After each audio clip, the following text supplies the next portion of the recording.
Eh ben, tout va bien. Bonjour à tous. C'est Franck et Romendil. Salut. Pour une belle vidéo de Zelda Wind Waker, The Wind Waker. Donc, tu as failli jeter un truc sur Elvis, j'ai l'impression. Un truc, un cochon, un petit cochon qui m'en veut. D'ailleurs, je vais pas trop l'agresser, je m'en vais vite parce que, mine de rien, ils sont redoutables. Quand ils voient rouge, ils sont redoutables.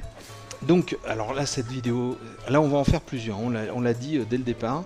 On va en faire plusieurs parce que cette vidéo, on nous l'a demandé, mais pas mal de fois. Ouais, mais c'est vraiment un jeu incontournable. Hein. De toute façon, si vous avez une GameCube, c'est le jeu à faire en priorité. Donc, on va voir pourquoi. Alors, oui, pourquoi ? Je pose la question. Bah, là, j'ai essayé de trouver des phases un petit peu différentes. On verra ça, donc. Ah, mais excuse-moi, je te coupe la parole parce que j'ai pas dit que c'était un jeu Nintendo, développé par Nintendo. C'est sorti le 3 mai 2003 et bien entendu, c'est pour les 18 et plus. Je rigole, c'est tout public. Ouais, c'est vraiment tout public et c'est excellent. Donc là, je montre un petit peu une phase dans un village. Il y a plusieurs villages. Donc le village est très vaste, hein, donc on n'en fera pas le tour. Là, je faisais juste un petit détour par la boutique de bombes pour montrer voilà, qu'on pouvait essayer de se la jouer un petit peu furtif. D'ailleurs, il y a des phases qui sont un petit peu dédiées à ce côté-là. C'est mignon comme tout, en tout cas. Le style graphique est très spécial. Hein. C'est le cel shading, mais utilisé un petit peu avec beaucoup de maîtrise, on va dire. Et d'ailleurs, ça fait un petit peu penser à Okami au niveau des effets. Enfin, bon, je pense qu'il a pas mal inspiré Okami. Ah, mais... Ça n'engage que toi, tu verras avec Logan. non, mais il est d'accord et c'est vrai que... Ah ouais. Donc déjà, dans son style graphique, c'est un jeu qui innove pas mal. Et on va voir... Alors pourquoi le jeu s'appelle The Wind Waker et en japonais, c'était Kaze no Takuto, donc la baguette du vent. C'était plus parlant parce que la baguette du vent, c'est un élément inédit de cet épisode. Et c'est vraiment l'un des aspects les plus importants du jeu. Donc la baguette, c'est celle-là. Ouais. Et avec ça, tu vois, on peut... faire de la musique. Faire différentes choses. On peut changer le sens du vent, on peut se téléporter, on peut faire plein de choses. Donc là par exemple, je décide de faire tourner le vent vers le sud parce que y a pas mal de phases en bateau et ça va m'aider. Comme c'est un petit voilier, je déploie ma voile et c'est parti. Ce que j'allais dire, mais où est ta voile? Donc elle est terrifiante ta barque, il y a une grosse tête de dragon. Le lion rouge, hein. Elle parle, elle est vivante, donc méfiance. Tout va bien. Tout va bien, dans les jeux Nintendo, tout va bien tout le temps. Donc je regarde si je suis dans le bon sens, donc ça c'est la carte. Et c'est Valérie Romendil qui cherche encore donc, à savoir. Comme on le voit, le monde c'est un monde un petit peu insulaire, donc avec des îles un peu partout, et il est assez vaste. Et alors on a des cartes au trésor qu'il a fallu récupérer pour découvrir pas mal de secrets. Le jeu est gorgé de secrets, donc c'est typiquement le genre de jeu où il faut absolument faire les quêtes annexes pour tout voir, pour rien louper, pour pas passer à côté des choses les plus intéressantes du jeu. Une durée de vie donc impressionnante. Là en fait le but c'est de comparer, par exemple, mettons on est une carte au trésor, donc il y en a plus de 40, et il faut regarder sur les cases du plan laquelle correspond. Pour essayer de trouver le trésor qui est indiqué sur la carte. D'accord. Et alors, une fois qu'on est en face du trésor, il faut déployer le grappin griffe, qui est ce truc-là, pour pêcher le trésor. C'est n'importe quoi. Mais c'est génial, mais ça me fait marrer parce que c'est vraiment... Je sais pas ce qu'ils mangent chez Nintendo, mais ils ont quand même des idées toujours D'ailleurs, un peu regarde, étranges. même le bateau saute. Ah ouais. Non mais attends, c'est hallucinant. On va dire qu'on va faire, on va faire 3 vidéos de Zelda Wind Waker. Qu'est-ce que t'en penses? Alors celle-là était plus axée sur les phases en bateau. Au départ, j'avais prévu de montrer justement la pêche d'un trésor, la récupération d'un trésor à partir d'un cercle de lumière. Je sais pas si je vais le trouver. Ah, si, on dirait qu'il brille un petit peu par là-bas. On y va, on va voir comment ça se passe. Hein. C'est le petit point blanc là qu'on voit? Ouais, il y a un petit point blanc. Je vais essayer de me poser à côté. Donc une fois que je peux enlever la voile pour ralentir un petit peu. Et une fois que je suis à côté, voilà, je déploie mon grappin. Tu freines en bateau donc? Le meilleur moyen de s'arrêter c'est de déployer le grappin, c'est clair. D'accord. Donc là je suis pas tout à fait dessus. Donc il faut se tourner un petit peu, peut-être tourner un petit peu la barque. Hop. Voilà. Voilà. Donc c'est au pixel près, hein. C'est très très précis, mais c'est ça qui rend le jeu intéressant. Il faut bien lire la carte, il faut jouer avec précision. Il a l'air étonné. Les mimiques du personnage, de Link, sont assez marrantes. Il y en a un très très grand nombre et elles sont vraiment expressives. Graphisme, moi j'aime bien, je trouve ça vraiment sympa. Hein. Bah, en plus, faut bien savoir que bon, le jour et la nuit sont gérés.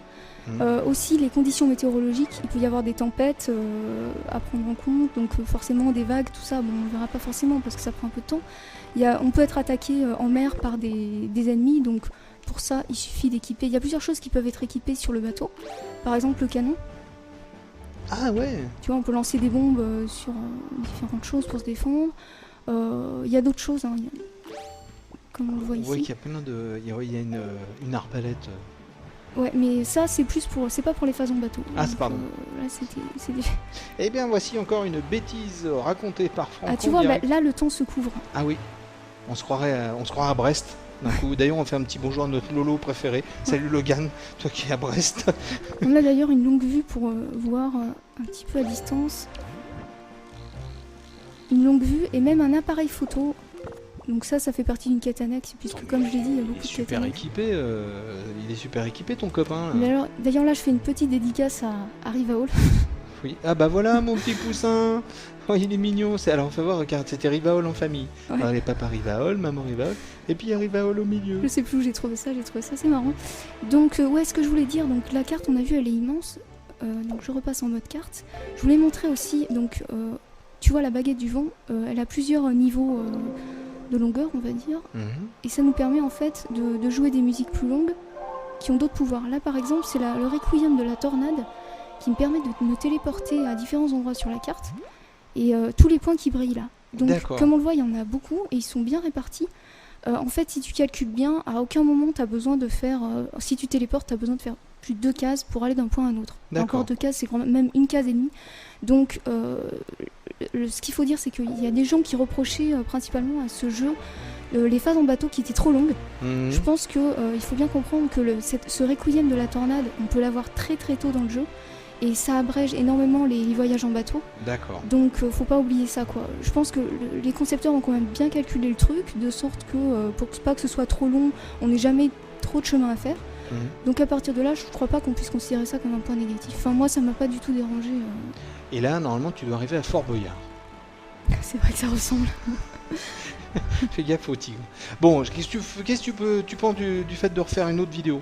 Ouais, bah là on a vu un petit peu les phases en bateau, on va essayer de voir autre chose. Ok, impeccable. C'était Nintendo. Oh là là, ça va pas mieux ce matin, moi.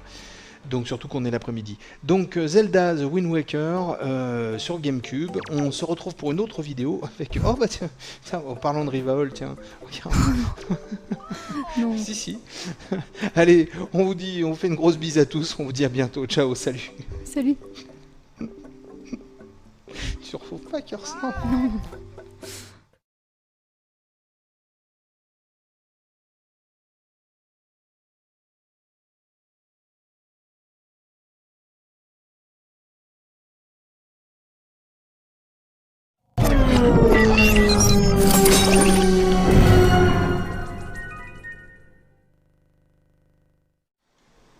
Salut bande de vénards, c'est Franck et Romendil. On se retrouve pour une autre vidéo de Zelda The Wind Waker. Donc sur GameCube, un jeu Nintendo sorti en 2003, tout public. Donc oui, il y a un joli effet de bombe. C'est super, c'est vrai qu'on dirait Okami, t'as raison. Tu vois, ils ont repris quand même les effets d'explosion. Mille excuses, je me suis moqué tout à l'heure, mais vraiment non, on dirait vraiment Okami, c'est sympa. Donc là on a vu une phase en bateau dans la première vidéo. Là on va... Oh, c'est quoi? Une feuille. Ah ouais. Très utile. Et d'ailleurs là, faut bien se dire que le vent est encore pris en compte. Ça veut dire que si là le vent était tourné dans une autre direction, bah, je serais tombée à l'eau. Tu le vois où le vent en fait? T'as des petits, pas des fils, mais bon, des petites traces d'air qui passent de temps en temps. Ici c'est pas flagrant. Le bonnet il bouge en fonction du vent. La fameuse manche à air de Link. J'ai toujours comparé ça. J'ai l'impression que d'épisode en épisode, elle devient de plus en plus grande. Elle s'allonge. Il devient de plus en plus précis, c'est ça aussi. Donc là, cette phase, on est dans un donjon. Ouais, on va rentrer dans un donjon. Qu'est-ce qui va se passer? Ben, on va voir comment ça se présente. Hein. On va voir qu'ils ont repris pas mal de choses des précédents volets, notamment les épisodes 64, donc Ocarina of Time, tout ça. Alors, on va voir les premiers combats. Pas contre un cochon cette fois. Ah non, c'est contre un genre de... C'est quoi? C'est des loups? C'est quoi? Bon, là, tu me poses une colle. On n'a même pas eu trop de temps de les voir. Pour l'instant, c'est de la fumée, mais... ce que je voulais montrer, c'est que tu peux, comme dans Ocarina of Time, récupérer des bâtons. Pas seulement ces bâtons, tu peux aussi récupérer toutes les armes des ennemis. Ça, c'est assez sympa. et enflammer les bâtons. C'est-à-dire qu'au bout d'un moment, donc tu peux te battre avec ou les lancer. Au bout d'un moment, le bâton va s'éteindre. S'il s'éteint, j'aurais plus qu'à l'allumer sur un feu. Ah oui, d'accord. Ça peut jouer pour des énigmes. Tu peux pas enflammer les ennemis, par contre. Si, tu peux les frapper avec. Alors, des chaudrons pour se téléporter. Et là, on voit la carte des donjons, donc très visible. Normalement, les coffres sont mis en évidence. Bon, là, il n'y en a plus. Et la boussole, donc là, c'est vraiment calqué sur les autres volets de la série. Donc, alors, je voulais montrer ce donjon parce qu'on voit quand même pas mal d'effets de chaleur qui sont vraiment réussis, je trouve. Avec des colonnes de flammes, des colonnes de lave. Ouais, et graphiquement, c'est marrant parce que ça ressemble pas à grand chose d'autre, quoi. Il y a vraiment un truc. Tu veux tuer une bête pour manger? Qu'est-ce que tu veux faire? Non, je voulais les avoir à distance, mais ils sont trop loin, alors on peut se rapprocher. Donc tu vois là, l'arc et le boomerang, on peut les utiliser manuellement avec beaucoup de précision, mais on peut aussi utiliser le lock automatique qui facilite la tâche, notamment pour ces deux armes-là. Attends, je vais monter sur ce bloc. Mince, il m'a déjà approché. Donc au pire, il y a le corps à corps avec l'épée, toujours le plus efficace quand même. Et donc ce que je voulais dire, là par exemple le boomerang, tu peux canaliser, voilà, et cibler de loin. Bon là il y a eu un bout de bois qui m'a arrêté. Pas de chance. Voilà. Ah, ouais. Et tu vois, tu peux en cibler plein de cibles à la fois, même une dizaine d'un coup. Alors il y a aussi, tout a été pensé scrupuleusement. Là par exemple, si je commence à me battre sur le pont et que je fais pas gaffe aux lianes, eh ben je coupe. Mince. Faut pas que je tombe non plus, je peux tomber parce que ça va faire basculer le pont du côté où j'ai coupé la corde. Ah ouais, donc ils ont bien bossé au niveau du scénario quand même. Tout a été vraiment bien pensé. Tu t'approches trop près du feu. Je te l'ai déjà dit, c'est pas bien, Romendil. Là, tu vas finir par brûler ton bonnet. Mais si je me brûle, il faut que je recommence au début de cet écran. Donc, vaut mieux pas. Et donc là, j'utilise ce petit système d'ascenseur pour monter à l'étage. Voilà. Efficace. Donc, il y a plein d'énigmes. Et ça, c'est encore l'un des tout premiers donjons. Hein. Donc, chaque donjon renferme des énigmes bien différentes. Donc, on va de surprise en surprise. À chaque fois, il y a des objets bien précis qui sont mis à contribution. Là, par exemple, tu vois, je vais utiliser cette jarre d'eau pour faire une plateforme sur la lave. Alors, c'est une jarre d'eau que... Comment tu... Si, ça va marcher. Et d'ailleurs, au lieu de cette jarre d'eau, j'aurais pu utiliser des flèches de glace pour faire le même effet. Il y a plein de choses comme ça. Oh, c'est dingue. C'est dingue, tu sais tout. Ce qui est bien, c'est que quand on découvre le jeu, tous ces trucs, c'est pas évident. Il faut réfléchir, on se dit, mais est-ce que c'est possible? Est-ce qu'ils ont pensé à ça? Et si, la plupart du temps, ça marche. D'ailleurs, les ennemis, par exemple, s'ils se retrouvent sans armes, ils vont prendre la première qui se trouve à portée de main, même si c'est pas une qui est prévue pour eux. Ils vont pas hésiter à la prendre et la manier. D'accord. Vraiment bien, vraiment. Moi, à chaque fois que je vois un jeu GameCube, ça me donne envie d'acheter une GameCube. Donc, je repasse le message. Achète GameCube d'occasion. Ça, c'est sympa aussi, c'est le grappin griffe. Ah oui. C'est encore une nouveauté. Il y a deux grappins, le grappin traditionnel. Et le grappin griffe. Voilà, celui-là qui permet d'accrocher les ennemis vers soi ou plein d'autres choses. Parce que ce qui est bien, c'est que chaque objet a vraiment 36 utilités différentes. Donc chacun peut jouer à sa façon. Hein. Il y a 36 000 façons de tuer un seul ennemi, de surmonter un obstacle. Oh bon. Et si tu voulais faire une troisième vidéo? Ouais. Je crois. De toute façon, là, on verra pas le boss parce que malheureusement, il est mort et les boss ne reparaissent pas. Oh. Donc il était vraiment impressionnant, ce qui est dommage. Je voulais juste montrer cette salle-là, parce qu'on peut voir ce que je disais. Par exemple, là, normalement, pour passer le gouffre, tu dois utiliser le grappin griffe sur le truc qui est au-dessus. Tu peux aussi donc utiliser, comme je te disais, une flèche de glace. Il y a des flèches de feu, flèches de lumière. Tu vois, donc si je prends la flèche de glace, je peux créer une plateforme qui va me servir pour traverser. Ah elle est pas assez loin parce que comme je te disais, c'est quand même super précis, donc faut tout calculer au millimètre. Là, tu t'es fait ce qui s'appelle brûler les fesses. Ouais. Donc tu es tombé le derrière, le premier là-dedans. Oh, t'as un ennemi qui est pas très sympathique. Ouais. Un genre de cloporte. On va aller le voir tout de suite. Tu vois, si je vise pas avec précision, ça marche pas. Et ça, c'est le genre d'ennemi qui demande une certaine stratégie. Donc, par exemple, il y a plusieurs méthodes, hein, mais là, on peut attendre que, voilà, un signal. Bon, là, j'étais mal positionnée parce qu'il faut prendre aussi en compte sa position.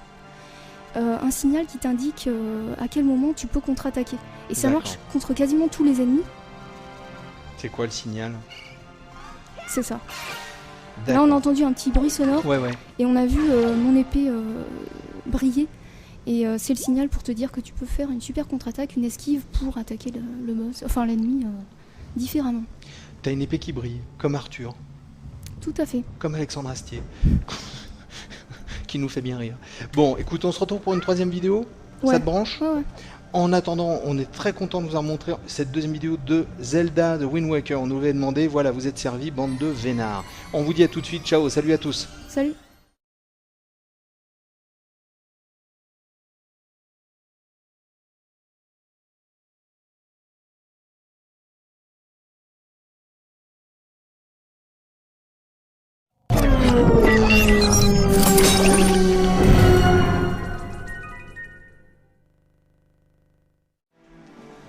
Salut bande de vénards, c'est Franck et Romendil. Salut. On se retrouve pour une 3e vidéo de Zelda de Wind Waker. Enfin, The Legend of Zelda, mais j'arrive pas à le prononcer.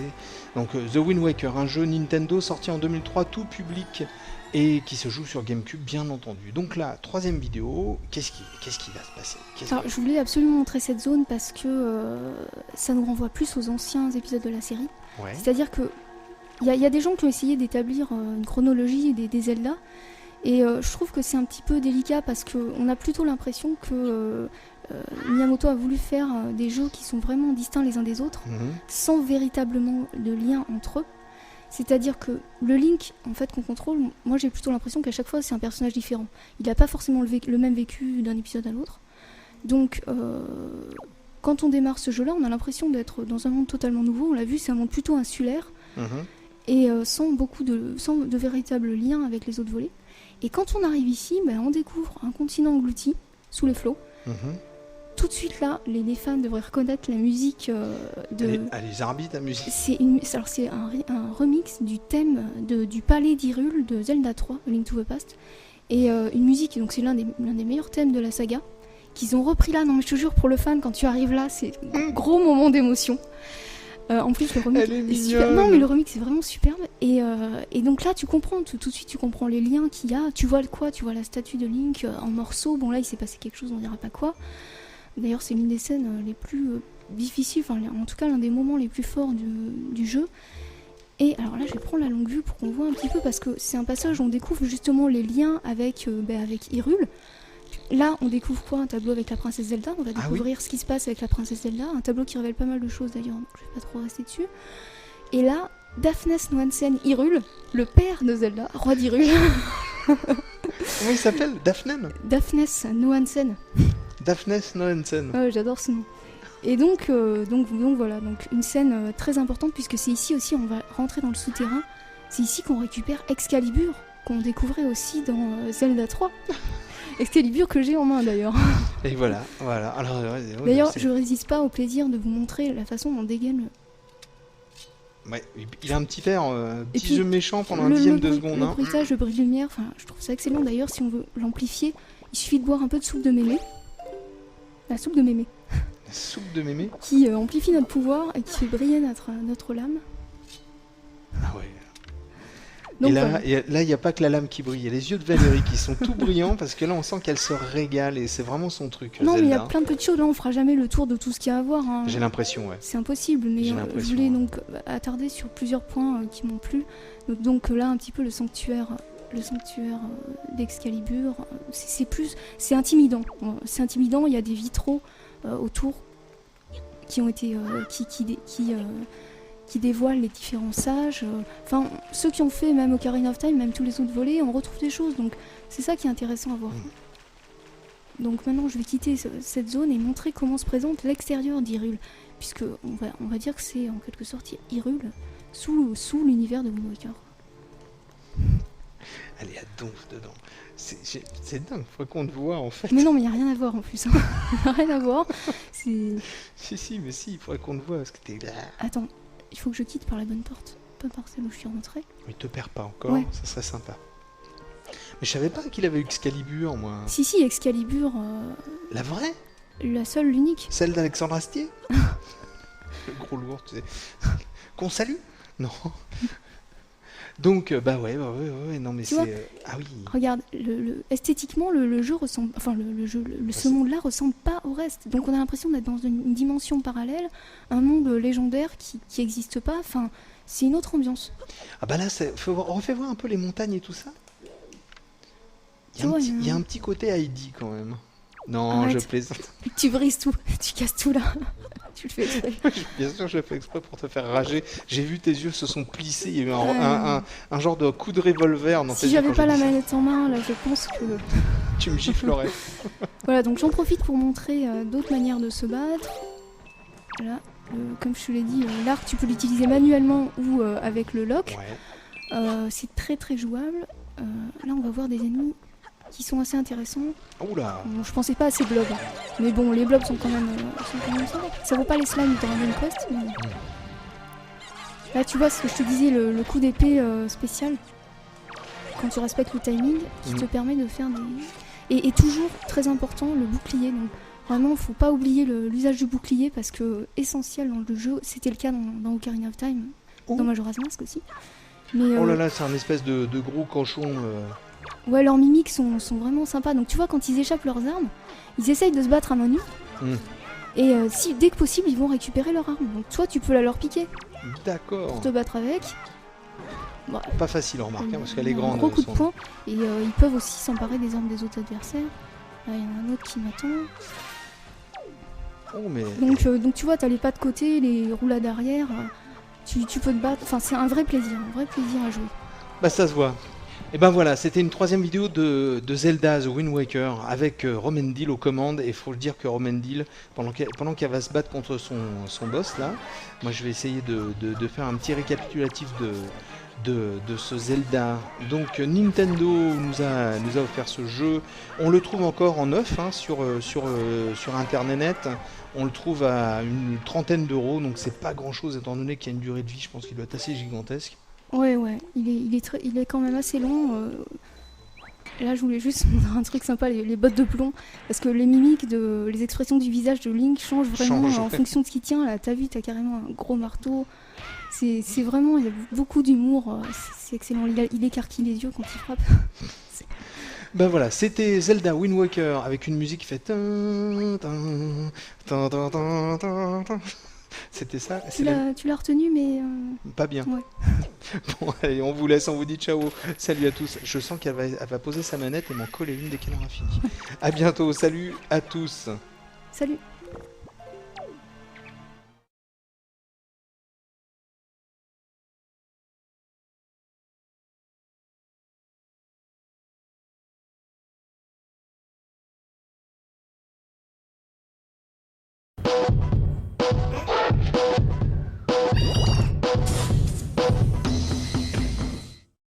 Bonjour à tous, on se retrouve avec l'ami Romendil, ici présente. Salut. Pour un gaming live très attendu, très attendu, puisqu'il s'agit du gaming live de Zelda Wind Waker HD. HD, à ne pas confondre avec Zelda Wind Waker, D'accord. l'original, qui était sorti sur GameCube, il me semble.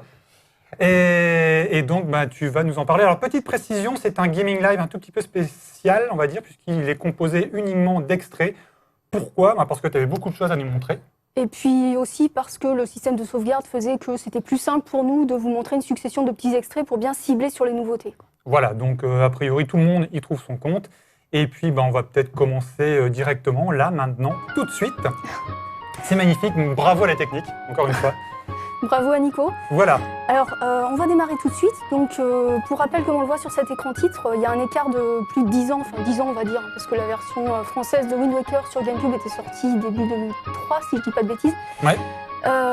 Entre la version donc originale sur GameCube et la version HD que vous avez sous les yeux, qui est sur Wii U.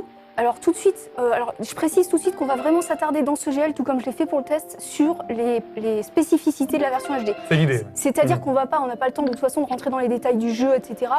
Ça, vous le verrez, vous pouvez le revoir dans les game live ou dans l'ancien test, c'est pas l'objet. Ok. Alors tout de suite sur cet écran-là, on a pu voir plusieurs choses. Que d'entrée de jeu, tu as le choix entre deux maniabilités, une au gamepad, une à la manette pro classique, Ouais. on va dire. Je conseillerais vraiment le gamepad. Pourquoi ? Parce que tu as vraiment des plus au niveau de l'écran tactile. Et pas seulement. Alors en fait, l'écran du gamepad peut afficher en permanence trois choses différentes. Tu peux avoir la map en fait, des donjons ou de la carte marine, etc. Tout ça étant tactile évidemment, donc c'est très pratique. L'affichage de l'inventaire des objets, donc qui te permet de changer très facilement en temps réel, en fait, sans avoir à ouvrir un menu les objets pour les raccourcis. Ouais. Donc c'est super sympa aussi, sachant qu'on peut, si besoin, mettre pause. Mettons, tu es entouré d'ennemis, tu as quand même besoin de mettre pause pour changer d'objet, tu peux le faire aussi. D'accord, ok. Et le troisième, c'est les bouteilles, mais on y reviendra un petit peu plus loin. Bouteille. On y reviendra, Bouteille. effectivement. Non, mais tout à fait. Gardons un peu de mystère. Oui, absolument. On sait que tu bois beaucoup. Enfin bref, c'est un autre débat, ça. Il y a une autre chose qu'on a vue très rapidement en fait, au début de la séquence, c'était le mode héroïque. En fait, c'est une option qui est accessible sur le menu des fichiers de sauvegarde. À tout moment, quand tu relances ton jeu, tu peux passer soit en mode normal, soit en mode héroïque. C'est en fait une sorte de mode difficile, voire très difficile, puisque dans ce mode-là, les cœurs n'apparaissent pas quand tu tues des ennemis ou quand tu casses des jarres, quand tu coupes des herbes. Ah oui, effectivement. D'habitude, tu as des cœurs. Ouais. Là, tu n'as pas de cœur de vie qui apparaissent. Donc le seul moyen de se soigner, c'est de prendre des potions ou des fées. C'est pas une mauvaise nouvelle parce que le jeu de base n'était pas si difficile que ça. Ouais, mais là c'est vraiment radical au niveau changement, puisque en plus de ça, les ennemis infligent 2 fois plus de dégâts. Donc le contraste est assez brutal. Mais d'un D'accord, autre il y a un vrai côté, challenge, quoi. comme tu le dis, c'est vrai que ça pouvait être un des arguments. Enfin, on pouvait reprocher au jeu d'être un petit peu facile. Là Moi, clairement. ça m'a pas embêté, mais bon, parce qu'il y avait tellement de choses à faire, etc. Voilà, ça dépend des joueurs. Ça dépend des Après, joueurs. j'ai accroché aussi au design, comme tu le sais, je suis incroyablement fan ce du Link Patate, design mais qui bon. a vraiment divisé. Oui, les je sais, joueurs. mais moi, depuis, je n'ai jamais vu un Link aussi expressif et j'adore, en fait, sa petite bouille.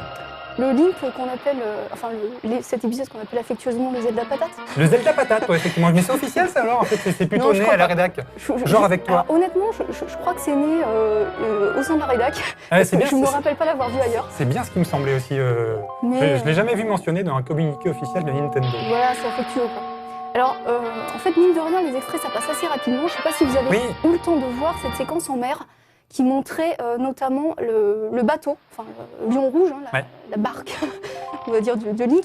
Et en fait, la voile change de couleur. Alors, on le reverra. Si vous n'avez pas eu le temps de le voir tout de suite, on le reverra dans un autre extrait. Là, tu vois, c'est la voile verte classique.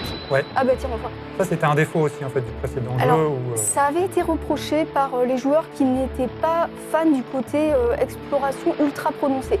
C'est-à-dire que l'un des soucis dans le jeu, c'est que le monde est assez vaste. Il est composé uniquement d'îles, ce qui fait que si tu veux aller de l'une à l'autre, tu dois, déjà, comme on voit ici, changer le sens du vent.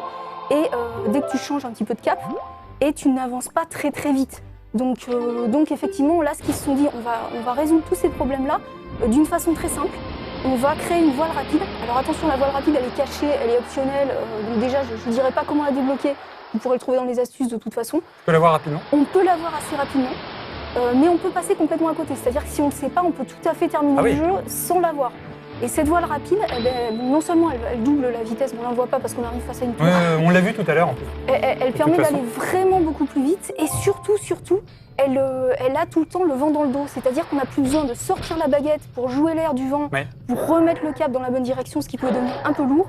Là, vraiment, dès que tu changes de cap, le vent te suit. Donc effectivement, c'est la triche. Mais d'un autre côté, le but, c'était vraiment de rendre les phases d'exploration, de navigation plus sympas, moins fastidieuses. Ce qui est fou, c'est que si Nintendo veut opter plutôt pour un lieu et place de la voile rouge pour un moteur à vapeur, on pourrait dire que Link fonctionnait, marchait à la voile et à la vapeur. Oui. C'est fou quand même, quoi, mais non. Mais pas de ça dans ce Wind Waker HD. Alors là, on vous montre une petite phase d'action, vous en profitez pour voir un petit peu les graphismes en HD. C'est vrai que là aussi, c'était un débat parce qu'on n'aurait pas forcément pensé que, quitte à choisir un épisode de la série, choisirait celui-là, étant donné que même si la version originale a déjà 10 ans, elle passe encore graphiquement très bien grâce au cel shading. Exactement. N'empêche que, mine de rien, quand on a joué à cette version en 1080, etc., c'est quand même dur de revenir aussi à l'original. Donc, je sais pas, parce que moi, effectivement, j'ai en tête les versions GameCube. Je vois là tout de suite comme ça, je trouve en fait que ça saute pas aux yeux. Après, si tu nous dis effectivement que c'est en fait, ils ont surtout complètement retravaillé les effets de lumière, si tu le vois quand tu es près des torches. Peut-être, ouais, effectivement. J'ai mis quelques screens dans le test où on le voit bien. Et aussi au niveau les effets, tout ce qui est vent, tout ce qui est et puis les expressions de Link aussi. Je me répète, mais là, je sais pas si on le verra en fait dans un de tes extraits, mais enfin, on le voit déjà un petit peu. Il est incroyablement expressif, quoi. C'est le Link le plus expressif de la série. Ah, mais complètement, quoi. Et d'ailleurs, faut vraiment partir dans l'optique que cette version-là, elle est à comparer. Elle a été faite dans le même esprit qu'Ocarina of Time, la version 3DS, qui était faite dans le but finalement de pas de moderniser le jeu, mais plutôt Le but, je pense, pour Nintendo, c'était de le faire découvrir aux nouvelles générations de joueurs dans les meilleures conditions possibles. Ce qui fait que ce remake 3DS, il est fabuleux d'Ocarina of Time. Et là, tu retrouves vraiment le même type d'ajout. Donc la réalisation, bien sûr, mais on l'a vu, il n'y a pas que ça. Il y a au niveau, enfin, je ne l'ai pas dit ça encore. Je le dirai plutôt quand on verra une autre phase marine, puisqu'ils ont intégré le gyroscope. Tout ce qui est tactile sur le gamepad, ça correspond un petit peu à ce qu'on avait de tactile sur Ocarina of Time. Sachant que là, donc, tu peux... alors malheureusement, on ne peut pas vous montrer l'écran du gamepad en parallèle, puisque ce qui s'affiche sur le gamepad ne s'affiche pas à l'écran. Mais là, tu vois, on a vu très brièvement les objets. Qu'est-ce qui s'est passé? C'est que là, j'ai changé d'objet avec l'écran tactile sur le gamepad, avec le stylet, ou le doigt, peu importe. Et automatiquement, tu as changé d'objet. Et c'est pareil, dès que tu veux jouer un air avec la baguette, tu as automatiquement toutes les mélodies qui s'affichent. D'accord, ok. Donc tu n'as pas besoin de passer par des menus, etc. Ça a un vrai intérêt. De toute façon, on voit très très rapidement en fait, quand un jeu est développé par Nintendo ou non. Quand c'est développé par Nintendo, tu sais qu'a priori, là tout du moins en fait, sur Wii U, les fonctionnalités liées au pad, au gamepad, en fait, ont un véritable intérêt, si je puis dire. Quoi. Ce qui n'est pas le cas en fait sur beaucoup de jeux, malheureusement. C'est vrai que personnellement, tous les jeux que j'ai faits sur Wii U jusqu'à présent, je les ai faits au gamepad et je ne l'ai pas regretté parce que même si la prise en main n'est pas la même, il faut s'y faire un petit peu, on a toujours des plus. Bon, à moins de tomber sur des jeux, et c'est le cas, il y a certains jeux qui ne l'exploitent pas. Parce que là, tu es en train de dire totalement l'inverse de ce que je viens de dire. Après, non, mais le problème, c'est qu'il faut défendre les deux points de vue parce qu'il y a vraiment deux types de joueurs. Tout à fait. Il y a deux types de joueurs. Autant dans un jeu comme ça, clairement, tu vas voir les gros attraits du gamepad. Tu vas voir que franchement, si tu joues avec le gamepad... Oui, voilà, c'est ce que je dis. Mais après, en fait, tu as beaucoup de jeux, par exemple, où on va pas faire le procès du gamepad, hein, mais... Il y a des jeux où c'est gadget. Voilà, où c'est uniquement la map, parce qu'en fait, tout simplement, les développeurs ne savent pas comment l'utiliser, donc, tac, on te met la map, on te met l'inventaire, etc. Là, effectivement, d'après ce que tu as dit, il y a quand même un véritable intérêt, ne serait-ce que pour les mélodies liées, en fait, donc à... Les mélodies, les maps, à la baguette, l'inventaire, et aussi les maps. donc, le gyroscope, dont je voulais parler tout à l'heure, mais on peut en parler tout de suite, puisqu'on est dessus. En fait, c'est comme... Pour la 3DS, tu peux tout à fait, quand tu sors un arc ou une arme de ce type-là, le boomerang, n'importe quoi, tu peux viser avec le gyroscope du gamepad. Tu perds pas en précision? Eh bien, au contraire. Ah ouais c'est comme sur 3DS. Moi, j'ai été bluffée par ça. C'est typiquement le genre de truc dont moi, je peux pas me passer. C'est le gyroscope. En fait, c'est super intuitif. Tu as vraiment l'impression de bouger toi-même ta flèche ou ce que tu as dans les mains. Et tu peux, au pixel près, viser ce que tu cibles. Alors qu'avec le stick, pour moi, tu as une plus grande marge d'erreur qu'avec les joueurs. C'est pas faux. Après, bon... Ça dépend aussi des joueurs, ça dépend des personnes, c'est ce que j'allais dire. Ouais. C'est ce que j'allais dire. Il y en a qui ne se font pas à la 3D, il y en a qui ne se font pas à 100%. Exactement, ouais. Donc c'est bien de proposer aussi les deux types de maniabilité, puisque rien ne vous oblige à prendre le gamepad non plus. Ah oui, bien sûr. Là, normalement, je vais sortir le super grappin, qui permet de se fixer là-dessus. C'est super, en fait, dans Zelda. Non, parce qu'il y a deux grappins. Ah oui, d'accord. Il y a deux grappins différents, en fait. Et là, on l'a pas vu, mais j'utilisais le gyroscope pour viser. Franchement, dans les phases de visée, moi, j'ai trouvé ça super ergonomique. D'accord. Est-ce que tu as essayé, en fait, vraiment, on parlait tout à l'heure du mode héroïque. Tu l'as vraiment essayé, en fait, tu as vraiment vu, en fait, un challenge? Vite fait pour vérifier que tu perdais bien 2 fois plus de cœur, etc. C'est le cas. Mais bon, après, personnellement, c'est pas trop mon truc de jouer dans les modes ultra hardcore. Ouais. Mais ça peut relancer pour celui qui connaît le jeu par cœur. C'est vrai que ça fait un challenge supplémentaire, donc qui n'était pas présent dans la version originale. Dans la version originale, moi, je me rappelle que je l'avais fait 2 fois uniquement pour terminer la quête des figurines. Ah oui, la quête des figurines. Et comme il y avait une figurine, en fait, que tu ne pouvais pas... Il y a deux figurines que tu peux avoir au départ, mais tu étais obligé de faire 2 parties. Il y en a une en fait que tu ne pouvais pas avoir, ça c'est clair et net. Donc tu étais obligé de refaire en fait une deuxième fois le jeu. Et quand tu recommençais, tu avais Link en pyjama, tu sais. Oui. Parce qu'en fait, tu avais les habits transparents, donc au tout début du jeu, quand ta grand-mère te confie le vêtement. Ouais. Et son bonnet. Et son bonnet, quoi. Link en pyjama et en bonnet. C'est un truc de fou. Non, mais déjà, de toute façon, à la base, ce qu'on dit, enfin, le jeu est fantastique. Donc après, avec les ajouts en fait, de cette version HD, comme tu dis, ceux qui n'ont pas eu la chance, de toute façon, en fait, de le connaître, et puis c'est un épisode effectivement qui peut être intéressant pour connaître la série. Je pense qu'il s'adresse déjà plus à ceux qui ne l'ont pas encore fait, évidemment. Ouais. J'en connais aussi beaucoup qui l'ont terminé et qui vont se le reprendre aussi là-dessus. Parce que ça peut être un bon prétexte, aussi une bonne occasion de le refaire. Sachant que donc, on profite quand même pas mal enfin, comme je te disais, ils ont vraiment cherché à améliorer le rythme de l'aventure. Et un truc qu'ils ont carrément modifié aussi, c'est toute la phase la quête des fragments. Je sais pas si vous l'avez vu peut-être au tout début de ce gaming live dans les extraits, on pêchait un trésor. En fait, tu dois bien t'en rappeler parce que c'est vraiment au cœur du jeu. Le fait qu'en mer, tu peux trouver des tonnes et des tonnes de choses avec ta grue.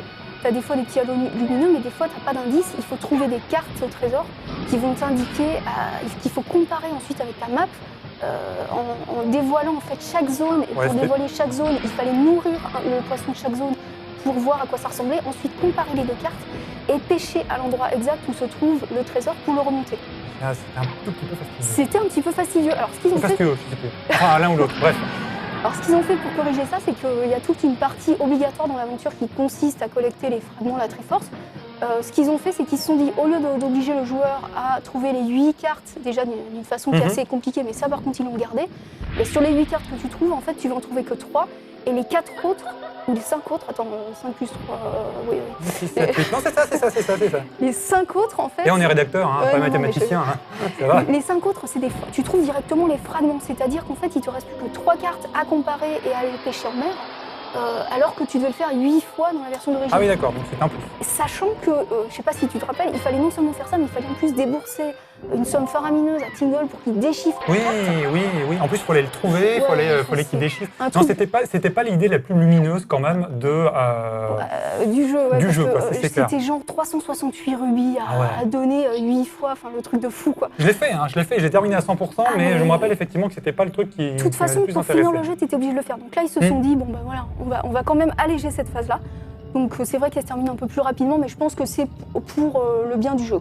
Oui, c'est sûr. Moi, le truc, effectivement, après, ce qui me permet que je revienne là-dessus, je trouve assez étrange, comme c'était un des gros points négatifs du jeu, donc tu sais, c'était la fameuse voile, en fait, le fameux bateau qui avançait pas, et je trouve quand même assez étonnant.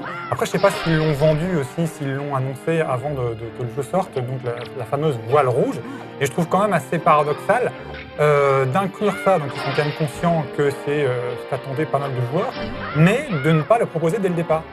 En fait, de devoir la trouver, et après, je sais pas si tu la trouves facilement ou pas. Je pourrais pas répondre à la place de Nintendo, hein, c'est clair. Ce qui est sûr, c'est qu'ils l'ont pas vraiment mis en avant, puisque pour le savoir, il fallait écouter une des interviews donc des créateurs. C'était pas parce que tu sais, ils ont sorti des trailers où on voyait les nouveautés, où on voyait les comparaisons, et ça, on ne voyait pas. La voile, ils l'ont caché jusqu'au bout, mais ils l'ont quand même évoqué. Ce qui fait que moi, quand j'ai testé le jeu, j'avais qu'une envie, c'était de trouver cette voile. Alors, au début, je savais pas comment faire. Journalisme total, les enfants. Journalisme total. Qui a été sympa et qui m'a dit, parce que le jeu te donne des indices, mais il faut quand même écouter, tu vois, ça a été un poisson qui m'a dit l'indice. Et là, j'ai compris. Tu prends le poisson. Ouais. D'accord. Mais c'est pas grave, on va en reparler. C'est quand même, c'est bien caché, mais je veux dire, si tu fais le jeu correctement, normalement, tu passes pas à côté. T'es pas obligé de l'avoir non plus, mais je pense que si tu refais le remake HD, c'est un peu dommage de passer à côté de ce bonus-là. D'accord. Et là, on peut terminer sur cet extrait. C'était pour vous remontrer un petit peu les particularités du système de combat de cet opus, où tu le vois, il y avait des actions contextuelles. En fait, c'est une sorte de contre-attaque qui n'apparaît qu'à certains moments et qui te permet de faire une petite pirouette pour esquiver l'attaque et de passer dans le dos de l'ennemi. Le système est simple, mais très efficace. Et tu avais aussi la possibilité de ramasser les armes des ennemis, tu vois, ces grosses jetées, etc., que tu pouvais balancer, donc des trucs assez fun. Et pour finir, on n'a pas donc parlé de ce que j'ai dit au début sur les bouteilles. En fait, c'est une option qui utilise l'Universe en ligne. Il faut se connecter pour pouvoir envoyer des bouteilles à la mer aux autres joueurs. Donc ça fait quelques interactions avec les autres joueurs. Ça permet d'écrire des messages, tu peux joindre des croquis ou des photos, puisque tu sais que tu as un appareil photo dans le jeu qui permet de prendre des captures d'écran. Donc tu peux joindre des captures d'écran et ça permet de communiquer un petit peu avec les autres joueurs. C'est marrant ça. C'est un peu ce que faisait, c'était comment il s'appelle, Dark Souls. Ouais. Les joueurs en fait s'entraider quoi. Alors si tu dévoiles des choses sur le jeu, tu as une petite icône qui est accrochée pour dire attention, il y a des révélations sur le jeu. D'accord, ok, écoute, merci pour cet aperçu. Merci à toi. Tu m'avais parlé aussi d'un pack, je crois, en fait, Wii U. Il y a plusieurs packs qui sont vendus, notamment un pack Wii U plus jeu que tu vas, je crois, te procurer dès la fin. Probablement, en fait, on connaît mon amour en fait pour la Wii U, donc incessamment sous peu, effectivement, il sera mien. Ou pas. Voilà, il y a une version avec figurine et une version jeu seul à 59 €. Donc c'était pour moi un des petits moins de cette version. Le prix qui est peut-être un petit peu excessif pour un jeu qu'on connaît quand même au final déjà. Ouais, c'est sûr. Après, à vous de juger. Mais bon, après, c'est vrai que le jeu quand même reste ce qu'il est. Il est vraiment très très bon. Il était déjà très très bon sur GameCube. Il est très très bon dans sa version HD. C'est ce qu'on retiendra de GL, je pense. Hormis le fait aussi que tu parles au poisson. Mais ça, on ne peut pas grand-chose Mais pour vous toi. parlerez au poisson vous aussi si vous jouez à Zelda Wind Waker. Après, à vous de voir. En fait, contactez Valérie. De toute façon, Romendil, vous aurez des discussions passionnantes. Je pourrais même vous dire quel est le poisson qui donne l'info sur... Elle est formidable. Elle est formidable. Eh bien, écoutez, sur ces bons mots qu'on va vous laisser, je te remercie. Merci à toi. Et puis, je vous dis à bientôt pour d'autres Gaming Live. Ciao. Salut.